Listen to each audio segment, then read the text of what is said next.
All right. Let's see. Susan, go ahead and talk. All right. Yeah, want me to start? One Or just second. checking volume? Okay. Yeah, I'm checking volume. See if I can turn it up a little bit. Sandra, If you not, want we'll to just have check to be yours? quiet. Okay. Not you. You can talk as loud as you want. You just sound a little muffled. That's all. Okay, let me, yeah, I think it's this laptop. You know what, I'm going to take my AirPods out. That may help. Let me see. Oh, I think maybe it wasn't connected to your AirPods because you sound the same when you took them out. I think maybe that's what it was. It wasn't connected to your AirPods. Yeah, AirPods are better. AirPods were better. Oh, I don't know. No, that's good. I think you were right, Susan. I think those were actually. All right, so I'm gonna write get your Susan a little quieter. On it. All right, you guys should have a survey in front of you. Make sure you pull it out. I already gave you 5-star. Oh, thank you. And I'm gonna put it up here so everyone else can see it in just one moment. We sent you 3 different ones, but whichever one you want to put up to start with is great.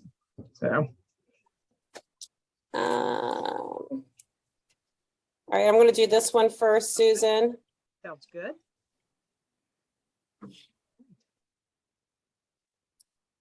Is there a certain place? Shall I start, or did you already do your introductory things or whatever? No, not yet. I was trying to turn this, but I think that'll do okay. We can scroll up and down. there we go. That's kind of better for them to see. All right, everybody. So Susan's going to start. She's going to start. So Susan Walker with Jones Walker and Lake, our closing company, which the joint venture is titled Tomahawk Title. So not to be confused, but they are the same attorney, same company. And so Susan, I'm going to let you start. You guys have the survey in front of you for those that are here. Go ahead and pull this survey up. You have 3, back, front, and I think front. So Susan, you have the floor, ma'am. Very good. So also, you all know Sandra Liedl, who is an attorney at our firm. She and I are going to tag team this presentation this morning. The reason I'm bringing it up is it seems that so few people order surveys anymore. And I want to make sure that you all as the agent are fresh on why, what to say to someone if they're asking you whether they need a survey or not. What the importance of a survey is and why it might be worth the $500 investment, which is what it's almost costing these days. And so I thought to help with that, the first thing would be to show you how to read a survey so you know what is on it and what is not on it. So can you all still see the screen? Thomasine, the screen, or you have the copy? They have a copy there. Yeah, I'm getting ready to pull it back up on the screen too, but keep going. Okay. So the solid lines, if you're looking at this one that's 1432 Glendale is the one I believe Thomasina has on the screen. Let's use that as an example. So down at the bottom, of course, on the right-hand side, it says it's the physical survey of, and it gives the address and then the lot numbers in the subdivision. And then when you look at the picture itself, the solid thin lines that go all the way around are the actual lot lines. They're always solid. And in this case, you can see it's not exactly rectangular lot, but it goes up, it comes here, and then there's a long part up at the top. So this is several lots that were combined to make one building parcel. And then you can see, assume you can see where the house lies on the property. Right there, it says it's a 1-story frame house. And then you can see over on the right-hand side where it's slash marks, that's the deck. And then you can see the concrete patio that goes out to the side, and then a sidewalk. And then in the back, there's a 10 by 14 shed. So all of that is fine on this survey. Does anyone see anything on this survey that would catch your eye as a concern if you were the buyer at all? Easement. A couple of them said easement. One person said deck. Yeah. And I think those two things go together in this case, because as you're correctly pointing out, the Virginia Natural Gas easement, Commonwealth Gas, not Virginia Natural Gas, runs diagonally across the property, as you can see there, and it nicks the deck. So down, what they're pointing out, if you didn't notice it, down at the bottom right hand of the picture part, it says Commonwealth Natural Gas easement 70 feet in width. And then you can see that there are parallel dotted lines that are going across the property showing the location of that easement. Now, in this particular case, when the buyer went out to the property before making the offer, and Thomason, I don't know if you remember this transaction it's been like 4 or 5 years ago, but all they saw was in the very backyard, the way back on Waterlawn Avenue at the very top, you can see what looks like a little fencing back there. It says to the right of that fence with gas valves. Oh, And so- I do remember this. Yeah, you probably do. But anyway, they saw that and they thought that's all there was. But then the survey came in because thankfully this easement was actually on the subdivision plat. If it hadn't been, it wouldn't have been located on the survey.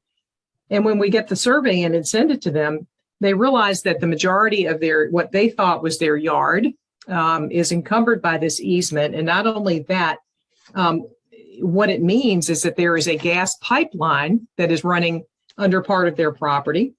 And they were a little freaked out about it. They had planned to put a big vegetable garden back there. They were going to put up, over on the right-hand side, a playground set for their kids. And they were a little concerned because there is a gas pipeline and gas valves and equipment on their property. In this particular case, the people got out of the contract. Do you think does anyone have an opinion as to whether they have a contractual right to get out of the contract just because of this easement? Be interested to know what you all think. I think they might. Jimmy Ray says he thinks they might, which is a yes for me, is what he's saying. I think Jimmy Ray is saying yes. Yes, on that alone. Tell me on what basis, Jimmy Ray? Holly says that there has to be additional verbiage that says due to the survey, if there's anything that could be different than what they think, but obviously better verbiage, then it has to be. I was gonna say something on it. And then Jimmy Ray also has a question which you can answer after this says, is this something that the listing agent has to divulge now that they know about it? Obviously before they didn't know, but now that they know, and I know the answer to that one, but I'll let you do that. That's the two that we have. Wait, we have one more. I would say if the way the contract is written right now, it would be no, unless there was, like Holly said, additional verbiage contingent on satisfactory survey results. Okay. Jordan says no, unless there's additional verbiage. And then I'm going to throw one in that says there is a box saying whether you want a survey or not. Yeah, and I think both of you, both Jimmy Ray and Jordan, bring up good points. Under paragraph, I think it's 9A, the one that talks about. You do have your contract in front of you. You have a buyer's and a seller's contract. Go to the buyer's contract. And what page was it? I'm so sorry. If you look at paragraph 9A on deed and title. 9A, deed and title. This is what I would use if I were Jimmy Ray's client trying to argue to get out of the contract. I don't know that it works, but you could try to use it. It's like line 231. This is the best option you have if you were Jimmy Ray's client. I think it 9A. Go ahead. Seller shall convey marketable insurable title to the property by general war as subject to any easements, covenants, and restrictions of record which do not adversely affect the use of the property for residential purposes.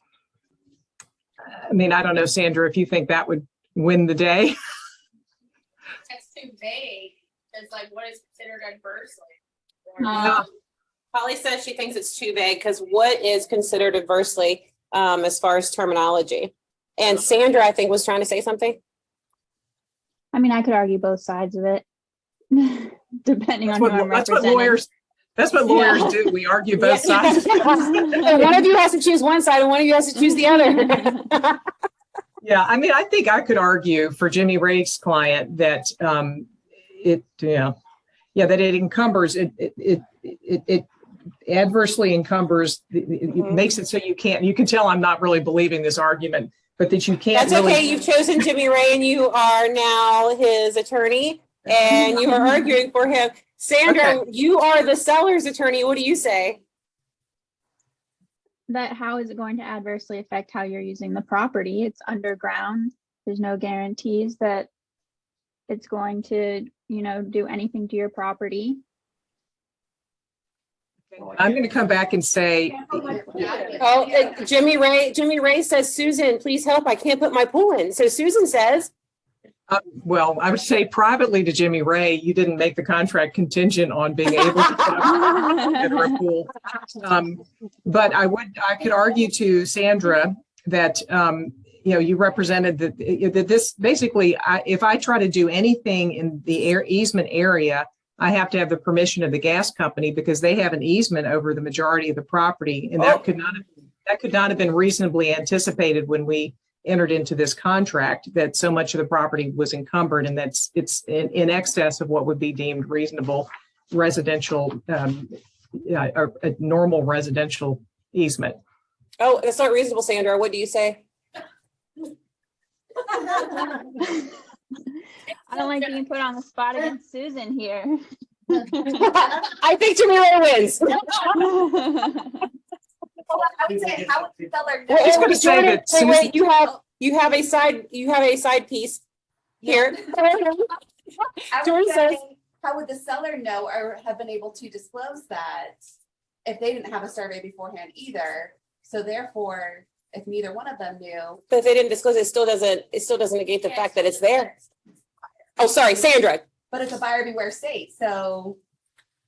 And there's no actual contingency in the contract purveying that they want any particular thing done with the property or to be able to do anything with the property. So therefore, if there's no contingency on it and there's no contingency on the survey, it should be null and void because the seller had no knowledge and couldn't disclose it anyway. That's a good argument. I'm also going to ask this question, Susan. Was the walkthrough done yet on this by the time we had the survey? I don't believe it was. It was not. Yeah. Yeah. And Sandra's answer to me is, Susan, you're full of BS because I think it's a hard one to get out of because It is. there wasn't a contingency, but in the end, I believe these buyers ended up just forfeiting their EMD. And Yeah. eventually the seller sold it to someone else because they were genuinely concerned and legitimately concerned, and the seller understood that, but they also, had lost market time, and they've lived with it with no problem from the gas company for however many years. So Yeah, and as Austin always tells us, you can't make anybody buy a home. It just is what is going to lay on the table, right? Before and after. Now, Susan, the one question was, does the seller and does the listing agent have to disclose this futuristically now that they know it? And I would say yes on that. What is your interpretation of that? I'm not as strong on your ethical rules, but I thought about this last night too, and I'm thinking, is this a material defect? I mean, it's not what I would deem to be a material defect, other than the fact that, the shed, yes, the shed encroaches into the easement a little bit, and that's the only. But the property is not defective. Yeah, that was the only reason I said is because the shed encroached into it. But that's interesting that Jimmy Ray's attorney has advised that we don't have to disclose that as a material defect. But she's right though. It's weird once the owner of the house knows that Yeah. they didn't know it before. now the owner. What about the owner, Susan? That's a different question. Now, is there any liability if the owner didn't disclose this to futuristically now that they know about it? I'm pitching that one to Sandra. Oh, Sandra, it's your turn. This is so much fun. Sandra, what do you think? Yeah, Susan, I'm gonna pitch it back. I don't know. Hey, rebound, Yeah. Susan. Yes, she's smart. I think no. I don't see how the seller would have to disclose this. The seller will at closing sign an owner's affidavit, Right. but this is a recorded easement. It's in the land records. It's not some private unrecorded thing that only they know about that they entered into with their neighbor. It's a publicly recorded easement. It's accessible to the buyer and the buyer's title insurer. So I'd say no. That's my opinion. Wow. Susan, wrap that line to no. I mean, usually she's like, we should protect everything. But I mean, I love that. She's representing the seller, right? She's protecting them. Well, hold on one second. Chrissy's first and then Jed. Wait, Chrissy first, then Jed.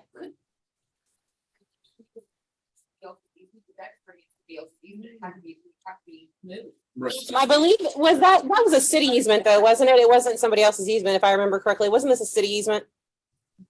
This one right here, I couldn't hear Yeah. the question. This is Yeah, Virginia. she's- Commonwealth Natural Gas.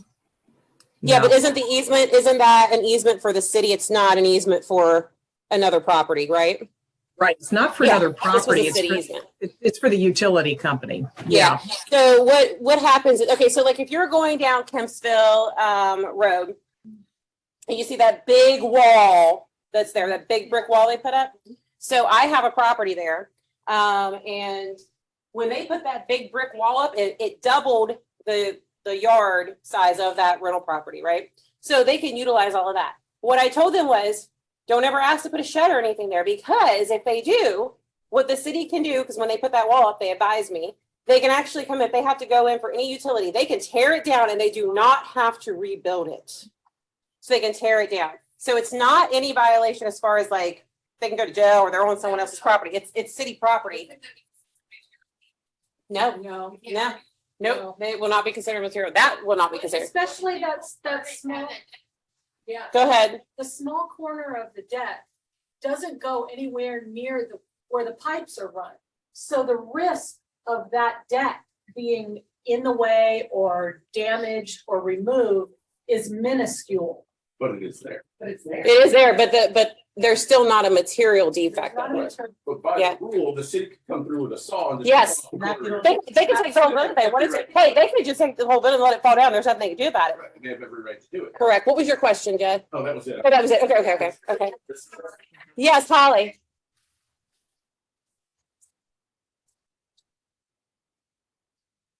Well, a permit would have never been, they wouldn't get it. It's so uneasy, but they wouldn't get it. They would have actually drew it out and they would have had it over on this side. It would have been drawn out to come to this side.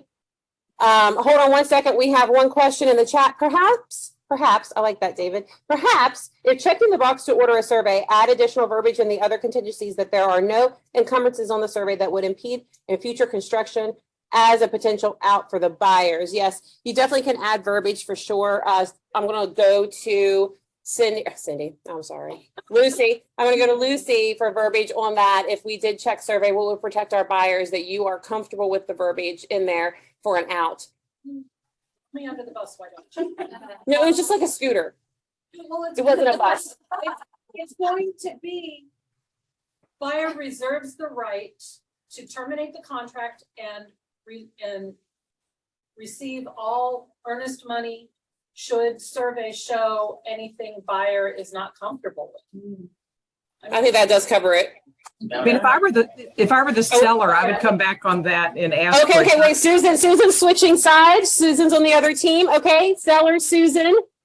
Yeah, if you're the seller, you want to limit the time frame on that because Lucy's language is good for the buyer, but that would give them the right to get out really up until closing. So the seller would want to limit the time Which frame. is It good for our buyer. Yeah. might want to limit it to So then you would, so if we were representing the seller and that verbiage came from somebody who had a Lucy, which there is no such thing, but let's just say there was, and that verbiage came in, and then you would advise the seller, if you're going to accept this, let's put a time frame on it of. Well, Sandra, you may know better than I do, but I'm thinking these days we probably ought to say 14 days because I was gonna say 10, but you said 14 to 21. She says 14. Yeah, it does. Yeah, that's why I was thinking 10. It's a week to get it out there, and it's not like an appraisal that you could turn it around and spit it out in 3 hours. Okay. It's gonna take 3 or 4 days to get it Yeah. completed and generated and back out. So you need to give them, I would say 10 business days. Yeah. Just to. Okay, yeah. Okay, so that's what I was thinking. So Sandra, what do you say on that? Like, No, treat it like a no. condo doc? no. Yeah, because no, the- I would have the day said we couldn't between even 14 do to the 21 survey days. for Okay. 28 days, we're closing in. Sandra agrees with you, 14 to 21. I like 10, but I was thinking 10 business, so 14 is about the same. Yeah. Mhm. Jed, what were you saying? Lucy. But I want to repeat it though, just so, because they're the people on Zoom. Well, I asked Lucy, like, can we treat it like a condo doc or condo docs where you have 72 hours to review once you get them? But Lucy's point was no, because then you just wait 28 days to do it, which Mhm. is the problem. Yeah. You want it done Yeah, quicker. because the condo regulations say those have to be delivered within 14 days. Yeah. So that's a law. That's Correct. already in the books. Mhm. So there's nothing in the books on the survey. And you have to remember, a survey can get you out at the closing table if you don't do it properly.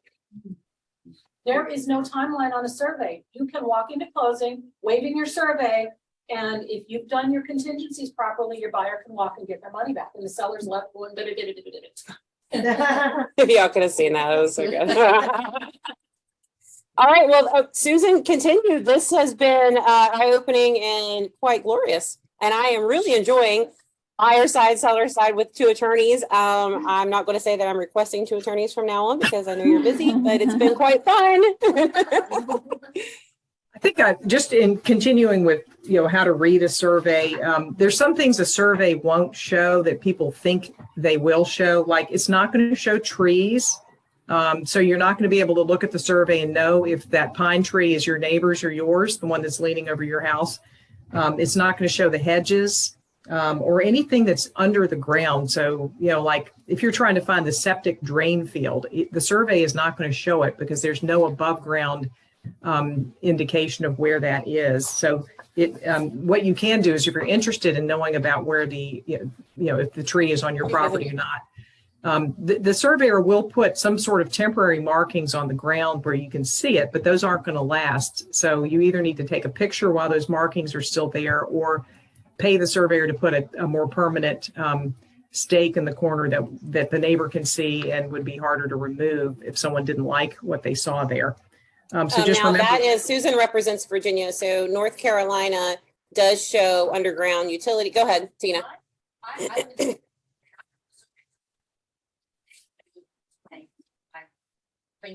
Oh, I'm sorry. Tina did say that in Towano, the surveys show where her drain fields were. Generally, they're not on there for Virginia. great. Yeah, So up that's here, really good that they added that. yeah. I mean, you Yeah, so can. but in general, it's usually not on there for Virginia, but that's really good that that survey company did it. Now, Susan, what survey company do you guys recommend? Right now, we're using two Rouse Serene, and I think they're $450. Jeffrey Williams and Rouse Serene, and then also we use DKT Associates. I think $500. If our paralegal told us yesterday. Okay. Now, if you want additional things shown, like you want all of the easements that are in the title search shown, there extra money can be paid to the survey company, and they'll locate those things. Or I don't know how the drain field ended up on the survey. I think it's great that it did though. I couldn't hear that. Yeah, and things like zoning, that's not going to show up on a regular physical survey, like the building setback lines and whether the house in the shed and all that conform with the building setback lines. If you did have a, let's say after the fact, there was a tree and it's on the line, both people were in there, there's a tree, it's on the line, the branches are hanging over. How do you argue who owns the tree, what the tree? Yeah, are they allowed, is there any rules or regulations for Virginia? Like in West Virginia, if it comes over into your property, you can cut it up to your line. But I don't know about Virginia. You can do the same here. I'm winging this a little bit. I think you're not supposed to threaten the life of the tree, but if you've got branches that are overhanging your roof, your house, you can definitely trim those back. Okay. So it's wherever the trunk is, wherever the tree goes into the ground, that's who owns it. It sounds like that it is up for debate if it's in the middle, right? But I would assume that, and here's an assumption, you guys know I don't like to assume, but I'm going to ask Susan. So I'm assuming that whoever has the largest portion of the tree itself would be the owner of the tree. I'm not entirely sure on that. We can do an entire separate presentation on tree situations. True. Yeah. True. That's kind of an Shameless evolving. plug is that Jesse just wrote an article for our new website on it. So go read that when you can cut your neighbor's tree down and such. Oh, Sandra, shameless plug that right into the chat with the link. Oh. Because they'll grab it. Yeah, go ahead and do it. And then we'll put it on our website too. Put that right in the chat and we'll make sure they read Okay. it and get it. Good idea. Or we can even have him come to a meeting and you all can throw darts at him. Hey, they're soft darts. They're like Nerf darts. So it's not like they're real harmful. All right. Do you want to go to the next one? Do you want me to take Yeah, I this one? think actually, Sandra, I think you were going to do some of the more of the reasons why the buyer, if you have a buyer who's on the fence, about whether to order a survey, is that what was next on our outline? I'm trying to remember. Yeah, I mean, the biggest thing is that price. Susan did say that it does start between $450 and $500. Obviously, if it's a bigger parcel of land, those are going to be more expensive. You can always get a quote before you actually have to commit to anything. But the biggest one is we already have a fence. We know where our property line ends and begins, and there's no guarantee that your fence is actually on your property line, and it could come back to be an issue later. Say your neighbor ends up selling and the buyer gets a survey and you find out you actually have a lot less land than you thought. So it's always good to know beforehand. And Cindy, can you pull up the survey for 714 Confederate? I think it is. So that'll illustrate what Sandra's just talking about right now. Right. Pull that up as well. Something on Confederate. Yeah, so On the bottom, it's got the wrong city on there. They spelled Chesapeake wrong. How does that work? It's a survey. Did they spell a city wrong? Well, it's Chesapeake. Yeah. Oh, I think it's just called typo yeah. because it's where you can't move this. It's just a typo. Yeah. So The thing is, if they fence. Good eye though, whoever is OCD. Good eye. Good job. Such a thing is, if your fence is on their lawn for X number of years, nobody says anything.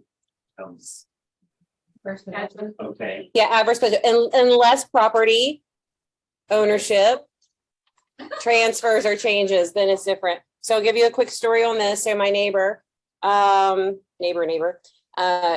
when the people that were there before, she's second time owner of the home, the people that were there before, they had a dock. And the dock went out, but if you looked at my neighbor's line, her lines go like this. The edge of the neighbor's dock, this much. So if anyone see this much, literally. Well, when the new people moved in, she didn't like them. And so she went over and told him, move the whole dock. And they said, it's been here. And we even checked with the owner when we moved in, and the owner said, no, it's fine, because we saw it. And the owner said, no, it's fine. We've been like this forever. She goes, yeah, that was for him, not for you. Move it. The whole neighborhood came and helped her move her dock, but they both got attorneys and she lost because it truly was, and it's changed, right? So it was like that since 1996, and they had to move it last year. So how many years does it have to be then? When it changes, oh, you mean it for the first person, like if you get permission? Yours. Yeah. Because it's been there so long. Mhm. Somebody can move into that property now and just pays, and it's theirs. Yeah, Lucy, go ahead. If you come across this, if you're showing the property and the owner says, oh yeah, it's fine, it's been there forever, that's great. Would you go next door to your neighbors? And I've got an attorney who will help you draw up that transfer of that piece of property so that when my buyer purchases, this transfers with the purchase. Yes. Now the question though that Jimmy Ray had, Susan and Sandra, is there any time frame that this could happen and stay in? Let's say the new neighbor came in and she was there 7 years. And then at 8 years, the other neighbor said, I don't like where the dock is, you got to move it. Is there a time frame where it can stay and still continue on for the life of that person's ownership of the home? You want me to answer that, Sandra, or do you want to? yeah, I know there is a statute of limitations on it, as long as you can prove those elements, but I honestly don't know what the statute of limitations is.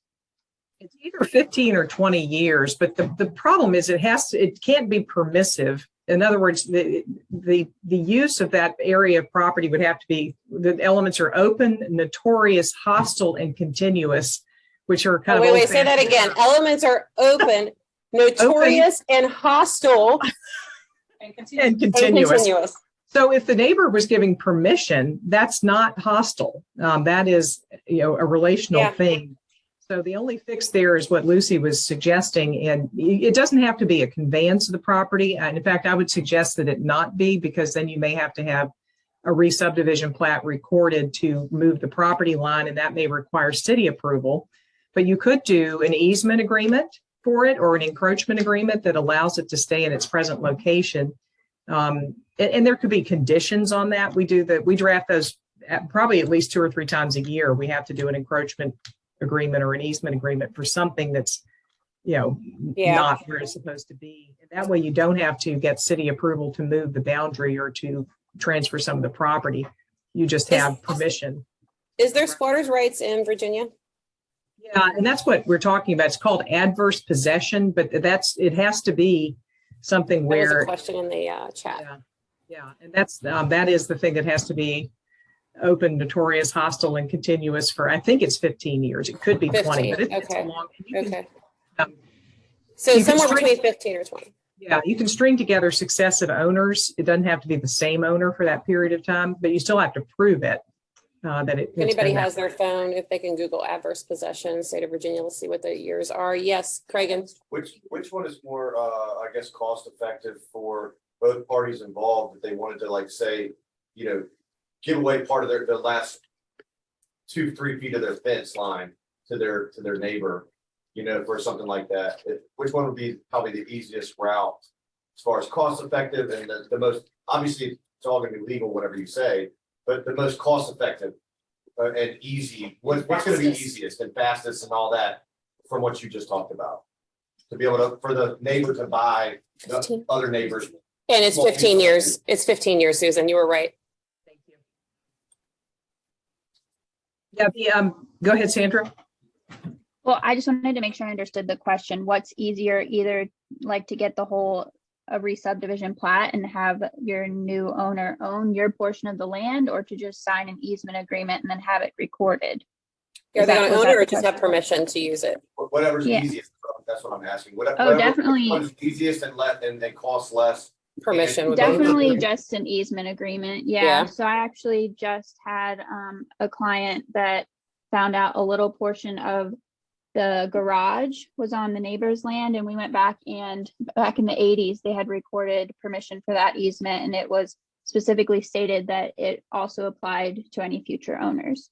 So it's kind of as easy as that. That's the key. That's the key. That's You've the got key. to have it written in Yeah. that it transfers with the Yeah. property ownership. Now, can you do a property, can there be money transferred in this easement that you're talking about? Yeah, of course. Can that person buy it from them? So it's not really buying that land, it's buying rights to use that land, but it would still belong to the same owner. So if it transfers to future owners, then it's incumbent upon the buyer's agent to know that that's a possibility with this property. It's gonna come up in your title search if it's done properly and recorded. That's gonna show in your title search. Yeah. So someone would have to disclose that too, right? Not necessarily. It's gonna come in your title search. Yeah. Yeah. It'll come up. Unless it's on a piece of paper that was put in a lockbox. Right. Yeah, we've had that before where they're like, oh, we resolved that. And you're like, well, it's not recorded. Where's Right. Right. But yeah, like Sandra was saying, we always put in there a clause at the end, in the document towards the end saying that this runs with the land and inures to the benefit of and binds the successors and the signs and title. And when that's there, I mean, it's indefinite unless one of the conditions in the document doesn't exist anymore. Like we'll always put in there, if we're representing the seller, that if the buyer doesn't maintain it, or if they, take down the fence and build another one, they've got to put it back on the property line. But for, as long as that structure is where it is, and it's the same structure, they can keep it. And we usually put some liability, shifting of liability for that area of property to the person who's being given the permission. So there's some details that we add into that to protect the seller as well. But yeah, I don't know how. Okay. I answered it. It's pretty straightforward. Survey, you all draw the paperwork that we just talked about, and they transfer money, and then we're done. Everybody signs. Yeah, a lot of time there's no money. I mean, most of the time, I think Sandra, you'd agree, we're not seeing money transfer. It may Yeah, be I mean, that it's the, definitely a possibility, but really most of the time they're like, it's been on my land, it's fine. That's good. Okay, awesome. Great, thank you. Do you want me to go to the next one, or are you still on this one, Susan? Why is it, or keep going. are you on 714 Confederate now? Yes. So I mean, that's just a good example of someone saying, I already have a fence. I know where my property line is. So you see the fence is actually the dashes and X's, and it is very much encroaching on their neighbor's property. It is not only on their land because the solid bold line is their land. So that's just a good example. If someone did buy the parcel 017503440, they could get a survey and say, hey, you're on my land, and they would have to take that fence down. So that's just a good example of, I know where my land is. Well, this person didn't actually know just by looking. What if it was city-owned land? In that same scenario, would the city give up rights to that area where the fence was built? I mean, you could always ask them, but I doubt. I mean, I don't. know. Yeah, I mean, in most cases, you have it on there, and again, it's the same thing as the shed, so if they had to come through and do anything with it, they could tear it down, yeah. Yeah, the city has a whole separate process if you're encroaching into city property or on a city easement, and it's such a pain in the neck. And it's actually almost worse, I think, It really sometimes than dealing with a private owner. But I mean, looking at this, if you were representing the buyer, the buyer could try to argue, that the listing had photos of this big backyard and, going all the way out to this fence. But if you look, I think, is it paragraph 16G about property boundaries? 16G. I think it's 16G. It could be 15G. Let me pull that up here. All these years, Susan, I'm telling you, I've known Susan, I purchased my first home with her in 2004, before I was ever in real estate. And she always knows the paragraphs. Like, this was way back when. How long have you been an attorney for real estate? I know you've been an attorney for a long time, but how long have you been doing real estate fully?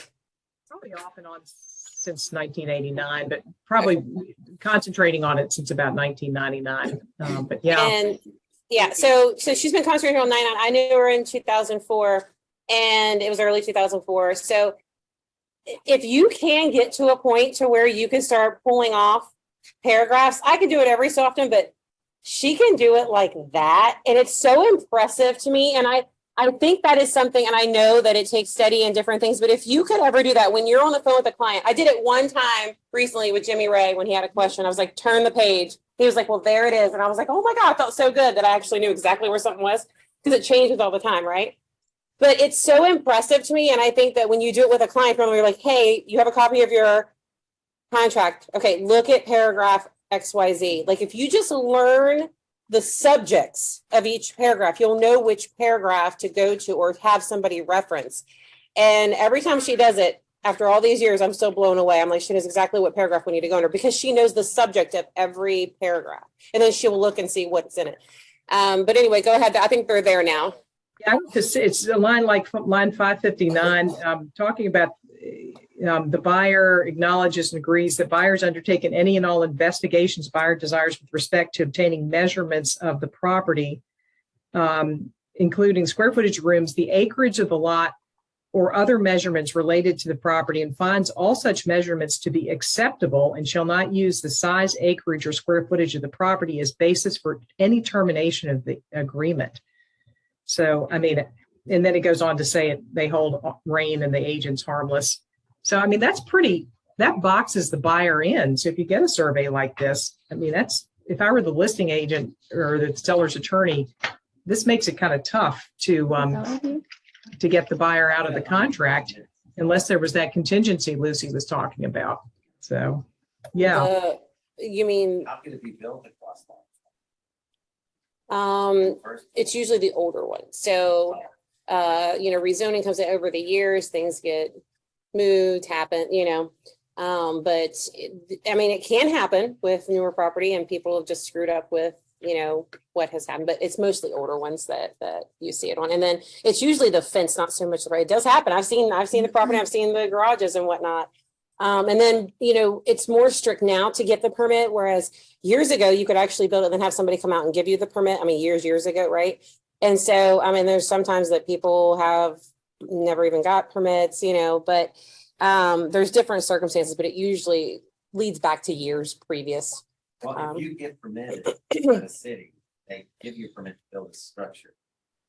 Does that release you from any liability and encumber them with liability if later it was found to be this? No, because you're responsible for the survey and we're property for the city to get. I do know in Chesapeake and in Virginia Beach, both where I have built these, they have asked for me to submit my survey to them. And I don't know what they check it against, to be honest with you, because I'm not there, but I draw my in on the survey I submit.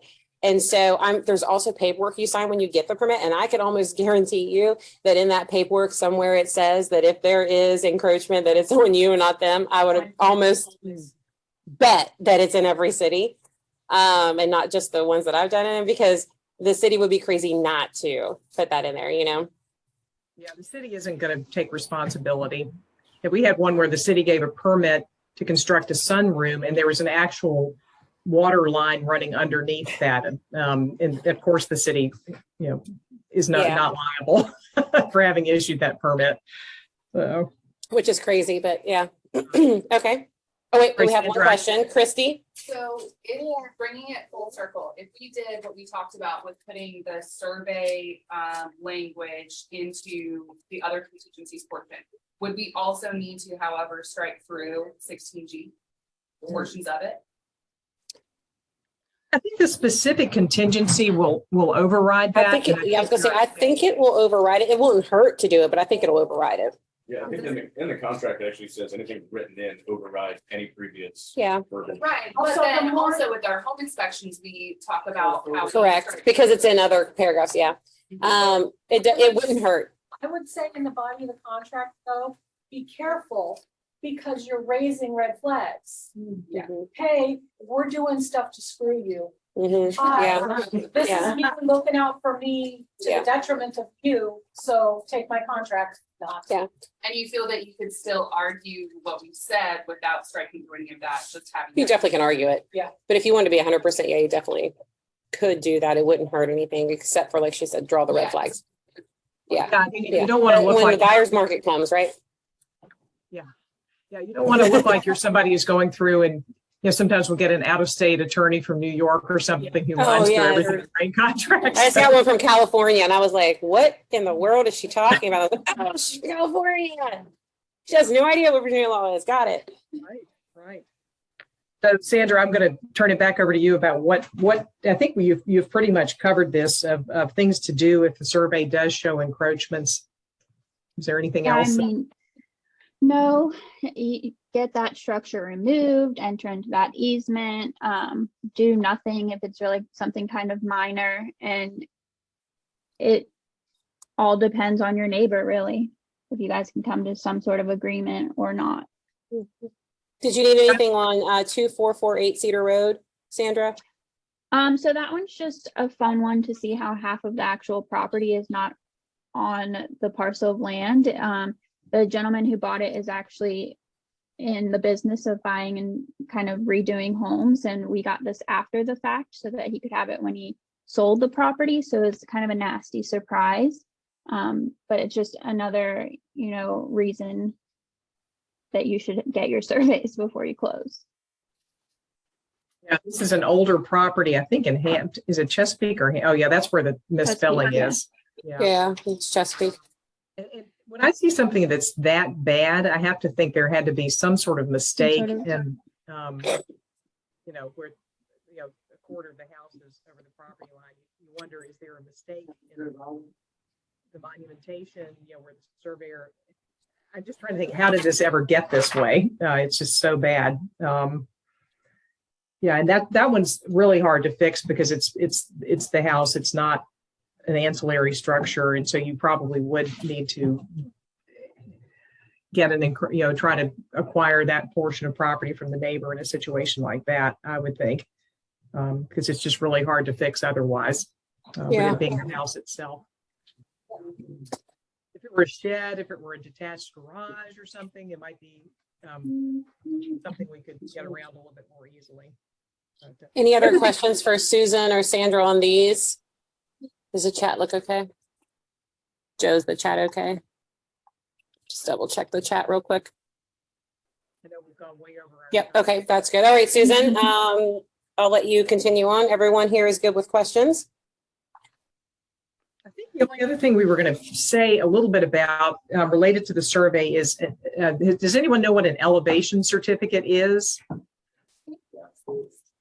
Yeah, I mean, if it's something you can get from the surveyor, if you're trying to get a better price on your flood insurance, and you can have the surveyor do an elevation certificate and turn that into the insurance company, and they may be able to re-rate your flood insurance premium. Unfortunately, those elevation certificates cost $500 these days, $500, $550, something like that. And so we're not seeing people order them at all. The insurance companies, I guess because it's cost prohibitive, people aren't, but it's just something to be familiar with and know in the back of your mind that if you do end up with a property with an outrageous flood insurance premium, maybe the buyer and seller would agree to split the price of an elevation certificate. It might bring it down, it might not. So it's a little bit of a calculated risk there. So I think that's all I had. Sandra, was there anything else that you had that we didn't cover throughout all of I don't this? think so. All right.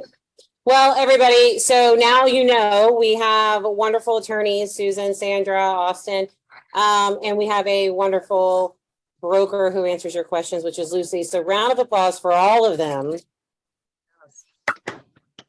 Thank You're you. at one lucky brokerage just by having the closing company we have and your compliance broker. It's pretty miraculous to have this. You don't get it at every brokerage. You barely get it at any brokerage, to be honest with you. Those of you that have transferred from other brokerages, you know, you're not going to have attorneys sit here for 50 minutes and give you detailed information just on a survey. And they do this every month. They go for at least 30 minutes and tell us something that we all find out and know. And then every Tuesday, Lucy enlightens us on the Stump the Broker. So thank you all very much. Susan, thank you so much. Sandra, thank you so much. This Yeah, was thank great you, having the guys. two of you. I really enjoyed it.